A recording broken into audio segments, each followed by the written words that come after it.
Never thought I'd be glad to see this again, Hosea thought as he bent over to pull another fluffy piece free from the razor-sharp plant that protected its prize production zealously. He was happy, though, more happy to be back on the Mississippi Delta picking cotton than he had been 3 years ago when he left it for France and the crusade for liberty that he saw firsthand as a litter-bearer. They weren't too happy to let the Negroes have guns, but they were all right with letting them dance among the shells to pull back the wounded. Hosea felt like he had pulled as many wounded and dead as he had cotton bolls, and now he was just happy to liberate the plants for the white family his people had worked for less than more willingly for 100 years as he was to escape the smell of the gas of France. He even let himself smile when the last plant he was going to pick after the horn sounded to bring the day's haul to the family. Gin sounded cut him to the white meat. He and the other families sang sweetly in the manner that would have been familiar to waves of their ancestors who worked these fields, since the cotton engine Eli Whitney developed made the plant easy to clean and Negroes valuable. The ride in on the wagon stacked high with unrefined cotton bales was made even easier with the jug one of the cousins was passing around, and Hosea drank easily from it.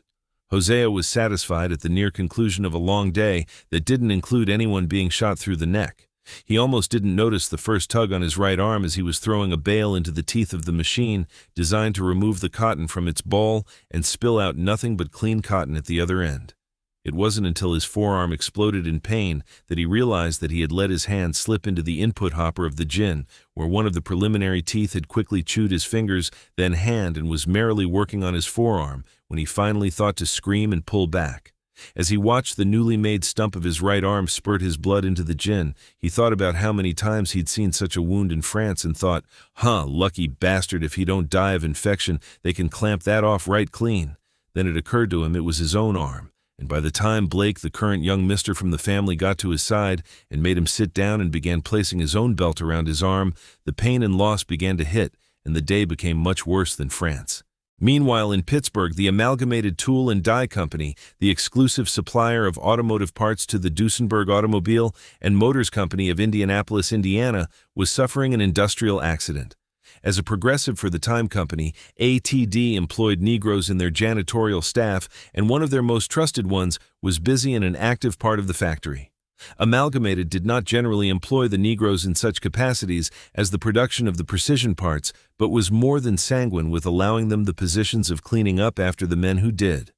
The report that was prepared for the payment of settlement to the Negro and his family read that he made a superhuman effort in leaping to escape the loop of cable that operated portions of the massive forge, and that without such effort, the loop would have closed around his chest as opposed to his legs below the knee, neatly severing both feet. The report was also careful to note that no production was lost in cleaning up the various viscera, and no loss in the integrity of the product was expected, despite the unusual addition of Jake's blood.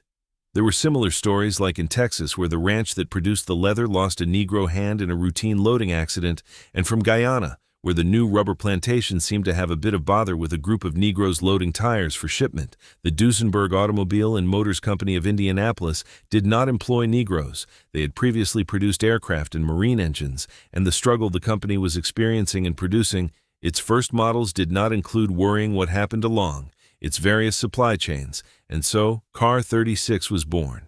The seats made with beautiful Texas leather and cotton from the heartland of Mississippi. The mechanicals and engine parts lovingly cast from America's new industrial might and engineered with America's new thoughts. Number 36 didn't need a buyer. Such things would literally fly off the shelves, and so it was produced. The day number 36 was finished, it was left outside as part of the advertisement the company did. Lola, a beautiful little Negro girl of maybe 9, being escorted by her older relations, asked the man in charge of the display if she might touch its shiny red fender, a request the man happily allowed. It cut her to the white meat.